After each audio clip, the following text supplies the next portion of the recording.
Hey, everybody, it is Richard Harris and Scott Lees with another episode of the Surf and Sales Podcast, brought to you by Vidyard and Salesforce this month.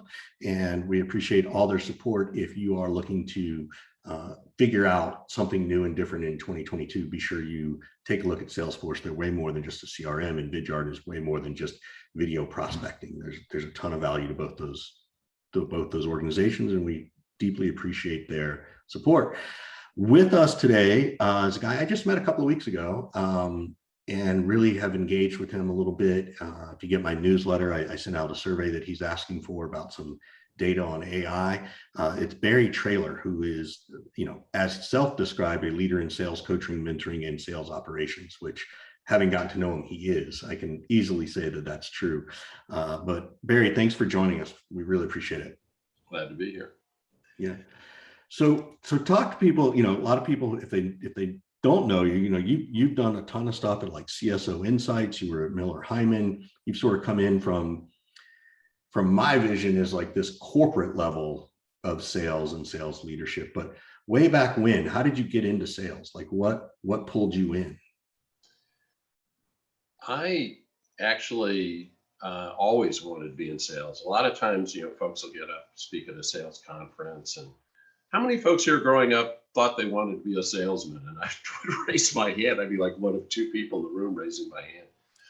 I always thought it was cool. And my grandparents had a grocery store in San Francisco. And I remember when I was 4 years old, my grandmother, I'd be standing in front of her and people would come in and she'd have her around. She'd, give me one of those knuckle rubs on my head saying, "This kid's a natural salesman." And I thought that was the greatest thing in the world. And I should have just stuck with that. I started, I got a Christmas job when I was 12 working in men and boys shop in retail. And I sold magazines, on new birth leads and sold encyclopedias door to door. And I was having fun and making money. And bought this, you've got to get serious and get a degree. So became an engineer. And that was like the biggest detour of the biggest wrong detour of my life. I think all good salespeople have the wrong detours, right? And, when I finally decided I was going to be my own man. Actually, I when I graduated, I worked in underground construction for a few years. And then I went into the public sector, worked for a small municipality and got my license as a registered civil engineer in California, which is kind of a big deal. And then I went into the private sector selling engineering design services and did that for almost 5 years. And it was great, except everybody wanted to call it something other than sales. It's front end work or feasibility or biz dev or whatever. Nobody wanted to call it selling. And I don't know if either of you know Jim Rohn's name. Did you ever? Oh, yeah. Yeah. So Jim Rohn talks about the day that turns your life around. And I won't bore you with all the details, but I had figured out a way to sell big engineering projects that was unlike anything any of our competitors were doing. And instead of talking about our engineering prowess, I got really expert at grantsmanship. And so these multi-million-dollar design projects, we would always make the cut because we, had a substantial firm and experience and so on. And I would always start the presentation the same way by saying, the other 2 or 3 firms you're going to interview today, we've all been to the same schools, we all have the same license, and we can all do the work. The other firms are going to get you a great set of design plans. We're going to get you funded. And we killed it. 1, 2, and the third one, when I heard that we got it, this was over a course of about more than that, maybe 14 months. I was working at home that day. And when I heard that we had gotten the third one. I remember running up and down the hall, screaming and excited and everything. Called my boss. I said, "We got it." And he goes, "Yeah, I know." And I said, "What?" He goes, "Yeah, we heard, this morning or yesterday or something." I'm like, dude, I just found out. And I said, let's celebrate. And so we, there was a restaurant in San Jose, 17 West. We met there. This is back when everybody used to drink at lunchtime. And they got there ahead of me. And as I'm walking across the dining room, I'm looking and I'm thinking, wow, something must have really gone wrong, because there was like no celebration. It was just really quiet. And so I sat down and I'm listening, and they're all concerned now because we got this job. Now we're going to be crushed with yet another one of these big projects. And I had ordered a bottle of champagne and they poured it all around. And this is the first time I've ever told this story publicly. And so after it was everybody had a glass of champagne. I said, "Well, we need a toast." And my boss said, "You're right. Here's to Bill." And Bill Smith was going to be the project engineer. And Bill Smith, he had getting this job like, the figurehead on a ship has something to say about where the ship is going. And I was like, I just couldn't even believe it. And I said, "Here's to Bill." And we all clinked our glasses, and I shot down the whole glass of champagne, and I said, "Gotta run." And they said, "What? You just got here?" And I said, "Yeah, no, something came up. I got to leave." And as I was walking out of the restaurant, all I could think was, this isn't public TV, but I won't say it. F this. And that was the day that turned my life around. Bingo. Right there, right then, married, 2 kids, quit my job. And the only condition for the next job was it had to be straight commish. Say the next thing. The only condition was what? It had to be straight commission. Right. And the reason for that, I've never been a money guy, but the reason for that, you may be a great guy, you may be a team player, but if you did your job, you get paid. And if you don't get paid, you may be a great guy and all that, but you must not have done the work. Yeah. I've been that way ever since. And that was 40 years ago. Wow. So talk a little bit about, how you've worked at Oracle, you've worked at a couple of different places. One of the things I saw about one of the things you do is the Sales Education Foundation. Yep. Right? What is that? Because I don't even know that people know it exists, at least in our crowd. Probably right? did. So I think these are still pretty current stats. There were 3,462 colleges. I'm going to give these stats from about 3 years ago. There were 3,462 colleges and universities in the US. And at that time, 35 of them gave a degree or a certificate in sales. And I would say today, maybe that number is up around 180 give a degree or a certificate in sales. And they just don't do it.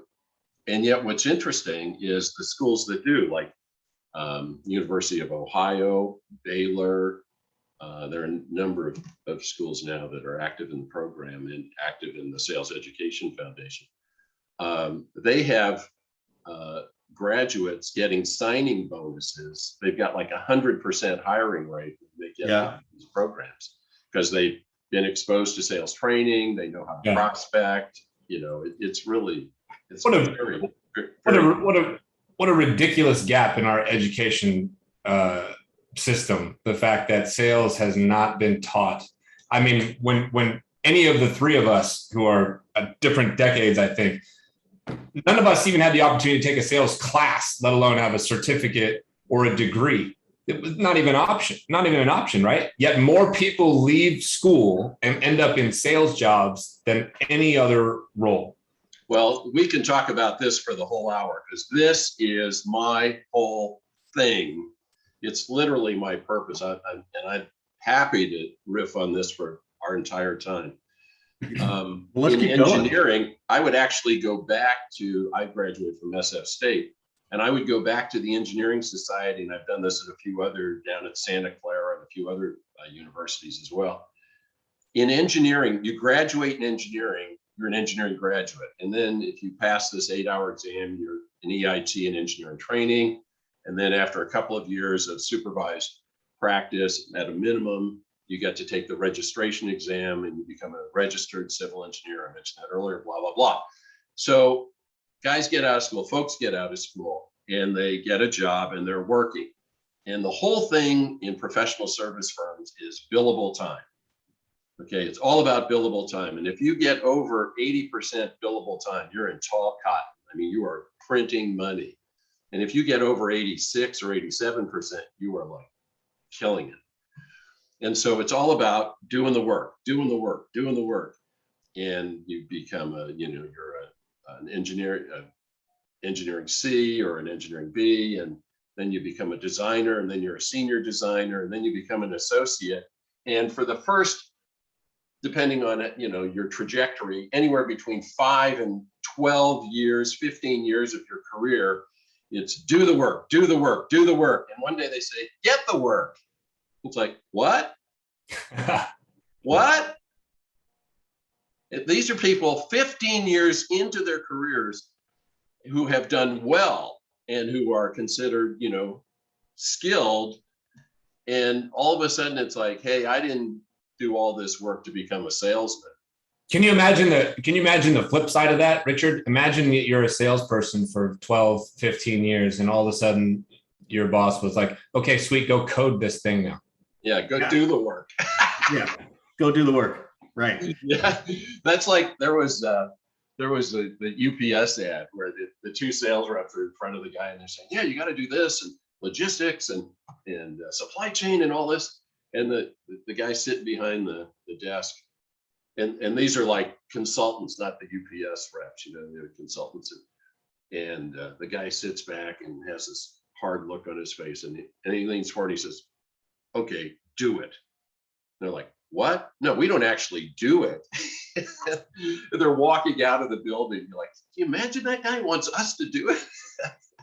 And that was the whole UPS pitch. You know, they could do it. They could. Sometimes I think customer success thinks that's what we do.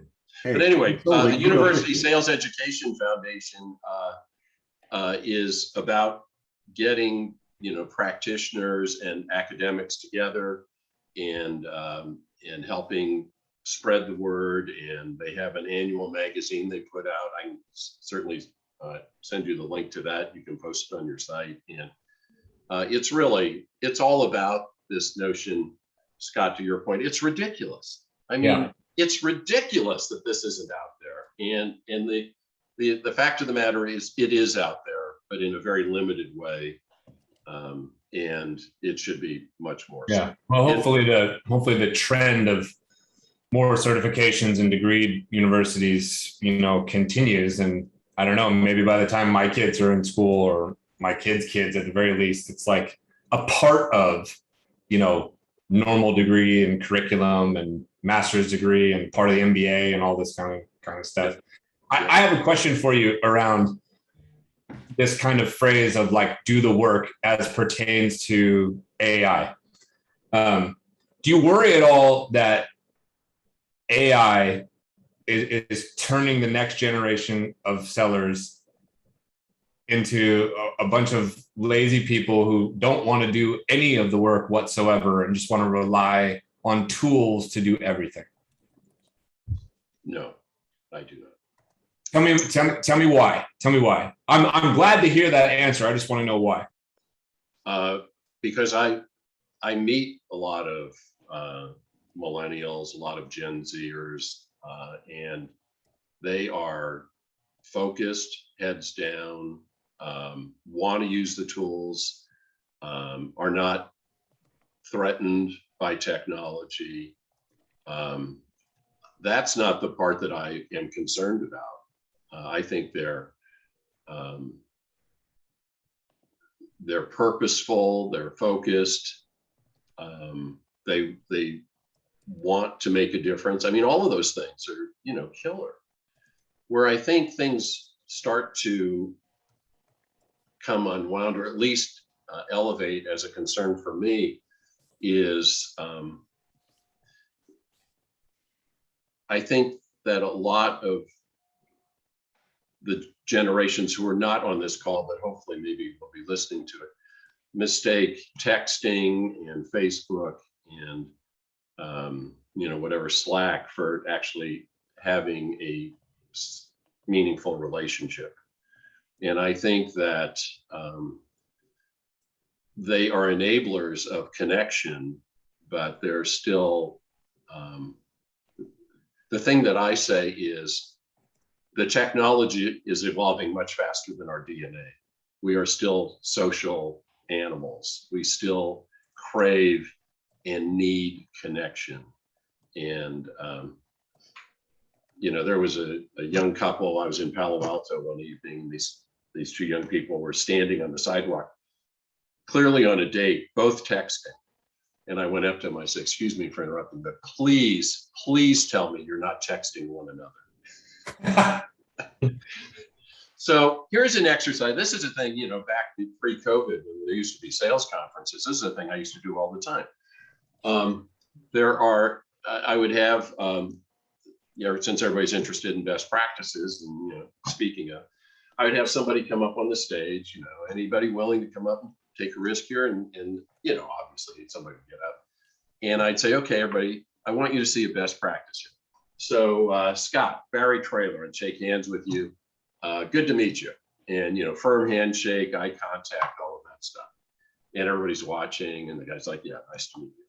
And I said, "Everybody got it?" And he, yeah, of course. So I said, "Okay, let's do it again. Scott, good to meet you." And Barry Trailer, and give them whatever you like, a cold fish or the dead fish handshake. And immediately the person would go, "Ee," or they'd start giggling, or you've seen that thing, right? And I would say, what? And I talk to you, "Did you see anything different?" You didn't see anything different. But the person that I was shaking hands with had this immediate negative response. Now that's not the so what. Here's the so what, is they didn't think about it. It was limbic. It was like that. And there are 5 reasons people won't buy from you. No money, no urgency, no need, no desire, no trust. And that last one will kill more deals than the other 4 combined. Okay. Now here's my question.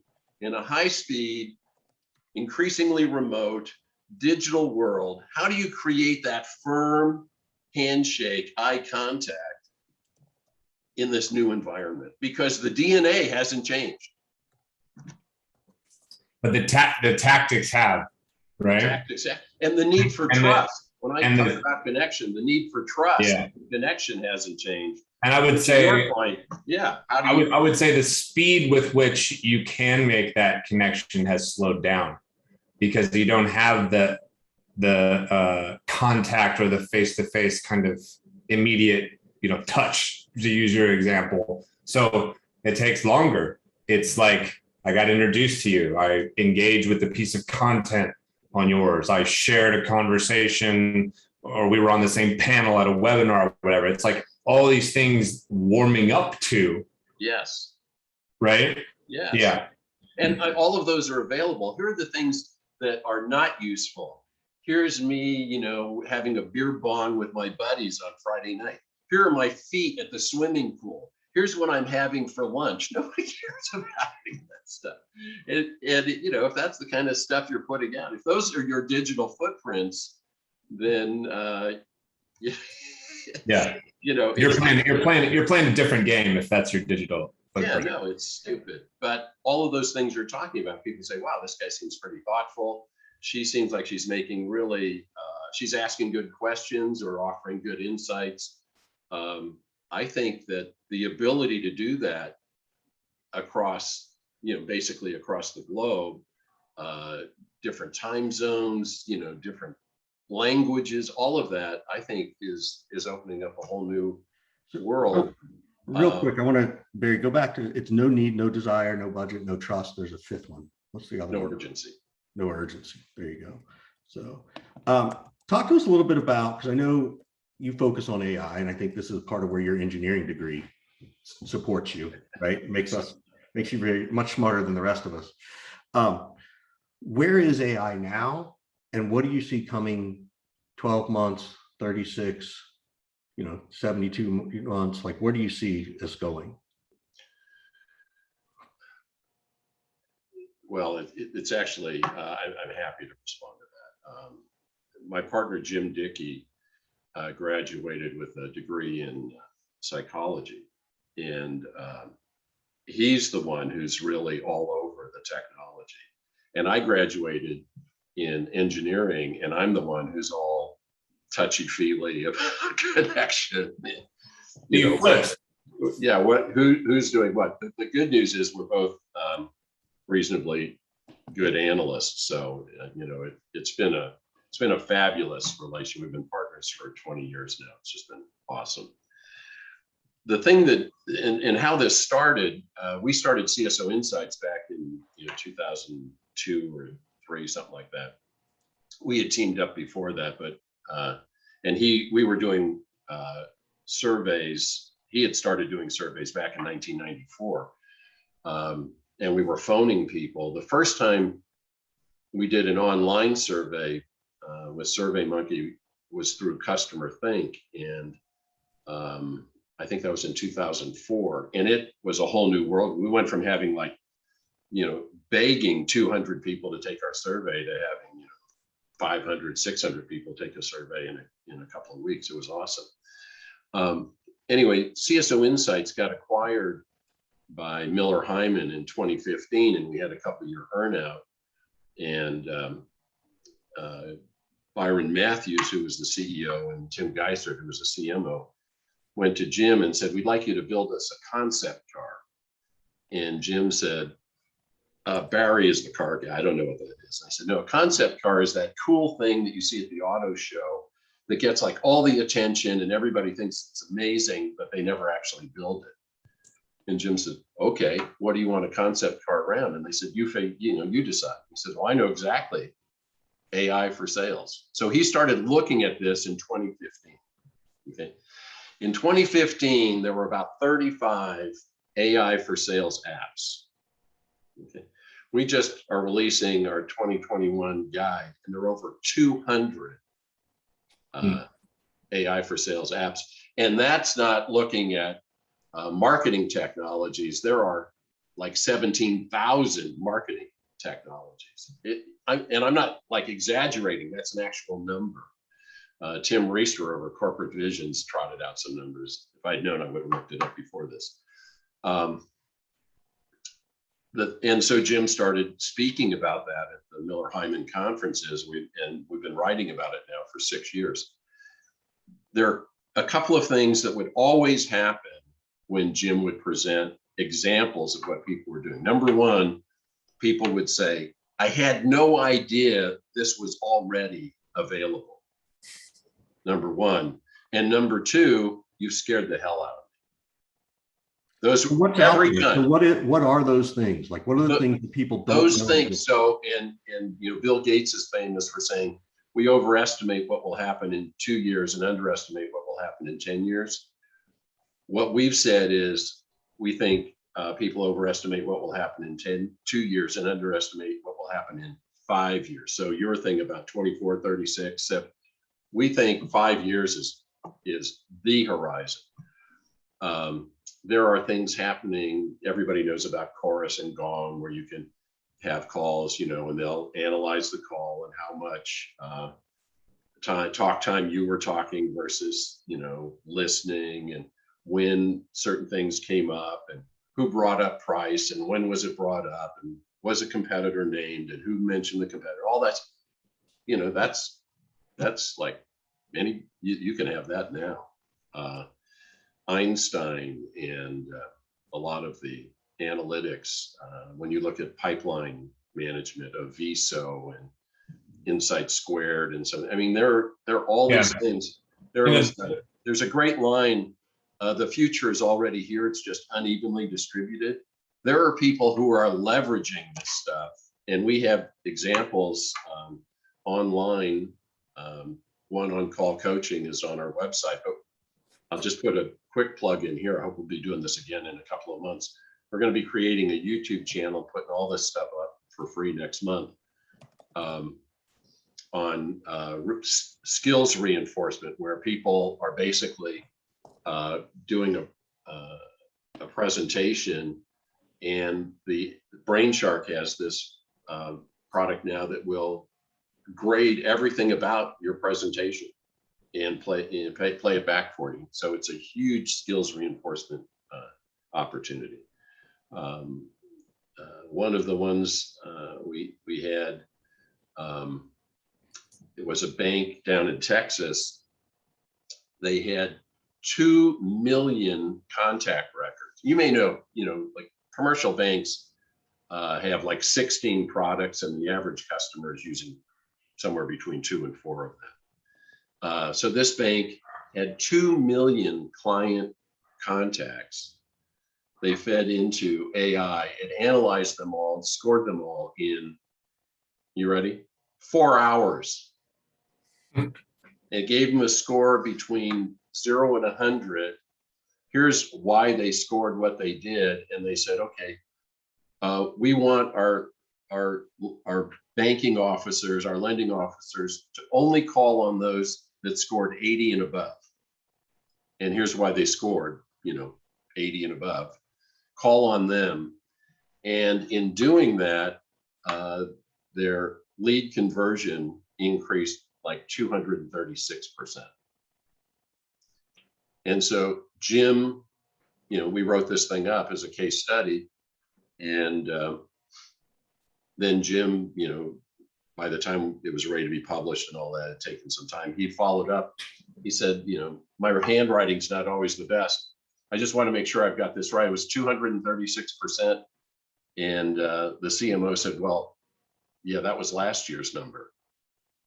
And Jim said, well, what's this year's number? He said, 374%. And he said, what did you do different? And this was the amazing answer. We didn't do anything different. The program got smarter. So this whole thing about AI and, in the same breath, machine learning, it just keeps getting better and better. And that is our message to people is, this isn't 2 or 3 years away. This is happening. And that's, we're doing the survey you mentioned. I appreciate the plug. And if you put a link for that, we've already had several come in on the promotion you sent out. And when does the AI take over and replace the seller themselves? Oh, I don't. When SFA, when Salesforce Automation came out in like 1988, Brock Systems had it first, and then Brock Control Systems, and then there was ACT, and then there was Goldmine. That was back in the SFA days. Everybody's like, and everybody fills in the blanks with their worst fear. So the whole thing was Salesforce Automation. Nobody wants. If you know my contacts and you know the opportunities I'm pursuing, you know how to reach them, and you know what we talked about last, and you know what we're going to talk about next, then what? What's the fill in the blank? Well, then you don't need me. Then you don't need me. Well, yeah. Here's a news flash. We're not looking to fire the sales force. We're trying to hire salespeople here, okay? It's like, here's the real deal. We don't need you to do low-level selling work. We don't need you to be a walking, talking product brochure. And so if you watch our video on levels of relationship, also on our website, vendor, preferred supplier, consultant, contributor, partner, ultimately trusted advisor, But we're analyzing pitch. Yes. We're analyzing recordings. We're analyzing email through apps like Lavender, which is basically Gong for email. And I forgot the one that you mentioned about all the data and the analytics. So yeah, Insight Squared. Yeah. Insight Squared. Yeah, all that. So all these things are being analyzed. So at what point, and this is what I think and I believe, and I don't think it's a doomsday. I think at some point I'll be having a conversation with you on this monitor here, and my second monitor will be like a fucking teleprompter, like I'm a politician, and the AI will be telling me what to say to you, Yes. and almost how to say it based on who you are and all these different data inputs that I have. So there's not that much thinking that comes from that. It basically just becomes a voice actor type situation. Could be. I don't think that we're that many years away from that kind of situation. I could be completely wrong, and I've been made fun of and mocked before, but I don't know why it won't go that direction. Well, I think that's what the Gong and the courses are driving to faster. And I'd be willing to bet they have some of it. I work with a couple of startups on the facial recognition side and bringing that piece in too. So that, it is interesting to see what is the intellect of the salesperson going to have to be in comparison, at least in this world, right? Like in the sophisticated inside sales, SaaS selling world, right? I do think the one thing that will be interesting is when the buyer is willing to trust not talking to a human, that's when we'll be replaced. Right. Well, that's already happening. Right. That's Amazon, right? Like that's so many places, right? Yeah. How many people have you talked to at Amazon? Right. So, but here's the deal, at least from my point of view, and I agree with you, Scott. All of that's happening, and all of that is coming. I see it not as replacing, but as freeing reps. Just like technology, if you look at, we just last night, closed out the Olympics. If you look at the performance of the 2020, the 20/21 Olympians versus, the 60s and 70s, I mean, it's just wickedly more advanced now. It's wildly more advanced. And that is because of all of the technology and training and coaching that has enabled that. And I think it will be exactly the same in selling. This is the stuff that Jim and I are working on is, sales as a profession. What are we becoming and what do we want to become? And we think that the kinds of things that are changing, you're going to move from persuasion to co-creation and collaboration. And all of this grunt work, the grind of, researching accounts and, what has their financial performance been? How are they positioned competitively? And, that stuff used to take days, sometimes months to pull together. There are apps that'll pull that together for you this afternoon. I mean, that's interesting. I think that what that does is it frees up those cycles. Now, what you do with those, are you playing at a higher level and are you asking good questions? And I think people who can make lateral connections and who are can be, both detail oriented and at the same time, take it back out to 30,000 or 50,000 feet to see the big picture, business acumen, those kinds of things, I think will be increasingly part of the mix. Thank you. This is really fascinating. I want to pull us out of this. We got sort of two questions. One of them will be, what do you want to ask us? But the question I have for you is, as you're doing your studies and you're, looking at the market generationally between millennial and Gen Z, right? What are motivating differences in their personalities, right? Not necessarily technology, because my guess is they're both fairly equal on the technology savvy side. I wouldn't say that. You wouldn't? Well, I think younger people are digitally native. So I don't know if they're more savvy. I can tell you they're much more comfortable. They're much more, I agree with. So let's say they're digitally native. But do you see, as you talk to sales leaders and they're like, oh, I got to motivate this millennial group versus this Gen Z group. Are you seeing anything I don't know if you're seeing it or just knowing from your peers, what's out there? Sure. So and I wrote about this in that column where I was, referencing your recent study, which I thought was fabulous, by the way, on the mental health of sales. And I'll put a plug in for you on that. I think everybody should download and read that report. The thing that I said in my column is that I think the biggest difference, Richard, is sort of the end of the company man or the corporate person. I think that younger people, let's just say millennials and Gen Z, are interested in and mean it when they say work-life balance, having work that is meaningful, that they want to do something related to their purpose. And why I think it's more similar today than it was 2 years ago is the pandemic has caused a lot of people to be asking themselves that question, and not just young people embarking on their careers, but people who've been at it for 15 or 20 years saying, wait a minute.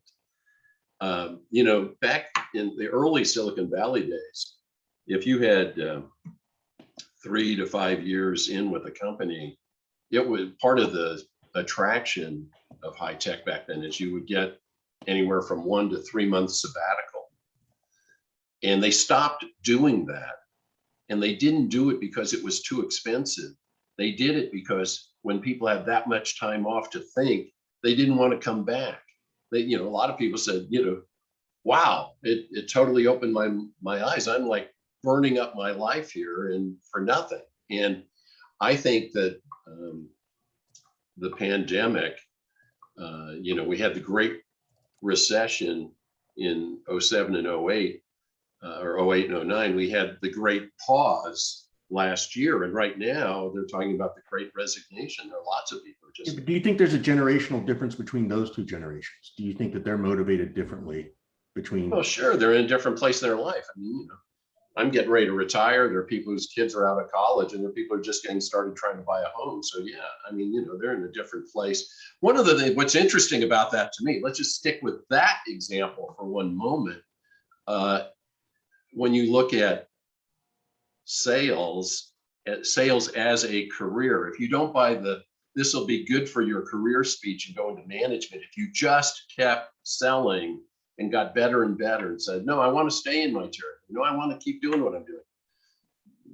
The response has always been, well, okay, Scott, you can do that, but you know what that means, higher quota and, good luck. And it's like same comp plan, same benefits for a guy that's getting, his kids are out of college and somebody who's just got out of college. I mean, really? Is that as creative as we can be? That's the best we've got same plan. Great. I mean, just for starters. I mean, that's just for openers. We always sort of turn it around to you, and a quick shout out to Salesforce and Vidyard for sponsoring us. But, what questions might you have for us? Well, I think the things we've been talking about, I love your surf and sail. I mean, that feels like work-life balance to me. And I'm curious how people respond to that. And, if that's, just kind of a clever title, or if you're finding that people increasingly are inclined that way, that would be my first question. Well, I think that 100% people are increasingly drawn to experiential type events and kind of deeper connection and relationship building than the types that are done at larger, more traditional conferences. I can't even tell you how many people who've come to Surf and Sales and have said, I didn't really know what to expect, but this is like a life-changing event. And not just because, and not because necessarily like they learned more here than they've ever learned anywhere else, but they've been exposed to different things in a different way, a different type of thinking, a different type of mindset, a different approach, a different balance, different levels of success, and they reevaluate things.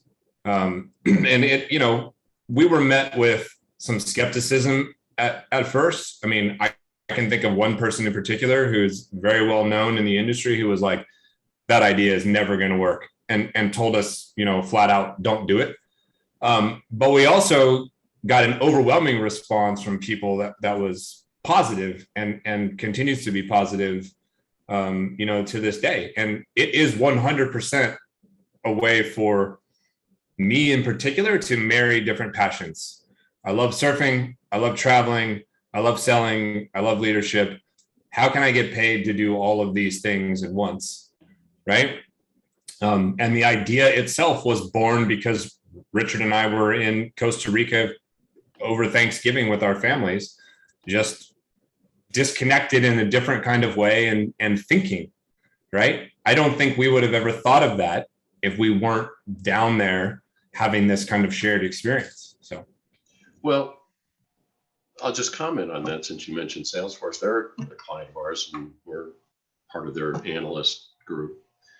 A number of years ago, they asked me in to speak at a dinner about innovation.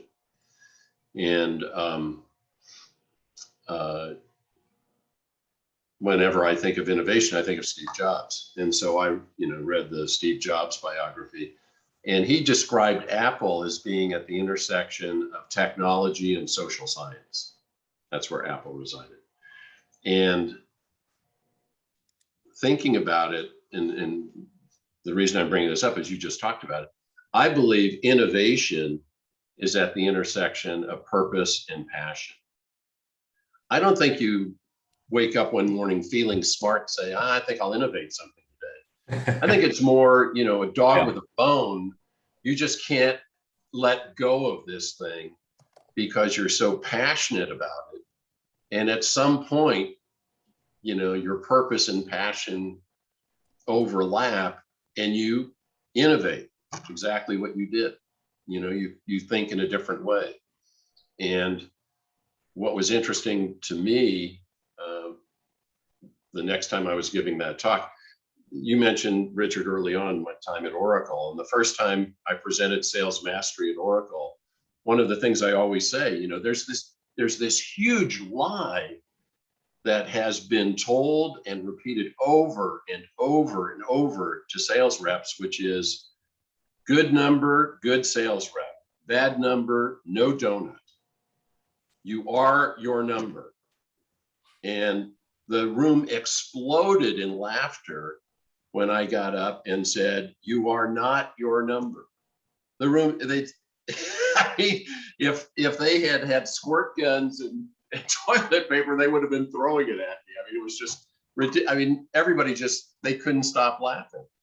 And you are not your number. Your number is a reflection of what you do and how well you do it, but it's not you. And you take, you know, your cool car and your cool house and your cool whatever away, and you're still here. Okay. It's not you. So what are we doing here? And the thing that got almost as big a laugh line was, I believe business is just an excuse for us all to hang out together. I love that. That's good. And everybody laughed at that. It's like, oh, you're from California. It's like, yeah, born and raised. It was about 3 years later, after giving that talk a few times, that I finally realized there's another question. It's like, hang out together to do what? And I think the answer is to do good. That's where the purpose comes in. Okay. And if my whole deal about sales mastery, you know, Nielsen did a thing, and, you know, who's trusted, who's not. And you can look this stuff up online, but, you know, like doctors and ministers were like number one. Ministers have probably slipped a little about that. But number 19, tied for 19th place, were sales reps and politicians. Okay. Now, you know, as an engineer, working in the back room, you know, I probably would have an opportunity to meet, you know, 2 people a month. As an accountant, you know, as a lot of things. As a seller, you know, you get to meet 2 people a day. You get to meet 2 people an hour. Imagine if we were able to raise the perception of sellers to first or second place, what a different world we'd be living in. If we took all that nonsense about, you know, glad handing and bullshit artists and snake oil salesmen and how do you know when a rep's lying, his or her lips are moving. If you took all that crap and just threw it aside and said win-win, collaboration, co-creation, connection, communication. I can't win if you don't. You won't win if I can't. When we finally figure out we're actually in this together, imagine. Hey, that could be a song. That could be. Scott is the musician between the two of us. So X. So that's what I think. That's why I don't think AI is going to replace it, because AI can analyze stuff, but AI has no judgment. AI has no intuition. Yeah. AI has no soul. I would agree, and I'm not worried about it. Yeah. Well, thank you, Barry, so much for joining us and really like going deep on a topic that I think a ton of people think about, curious about, may not research it or know where to research it. So yeah, we really appreciate it, Barry. Thank you for your time. Pleasure. Yeah, thanks so much. No, I've enjoyed it. It went pretty quickly here. I did a lot of talking.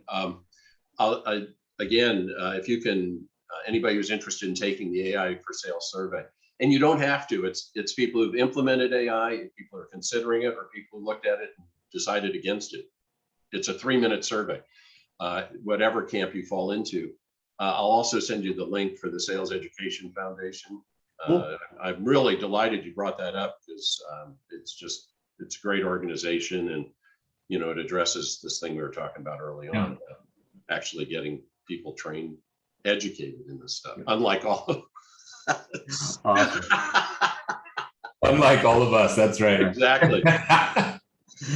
Thank you, Barry. We appreciate it. My pleasure. Great meeting. Thanks for having me in, guys. Enjoyed it. Bye-bye.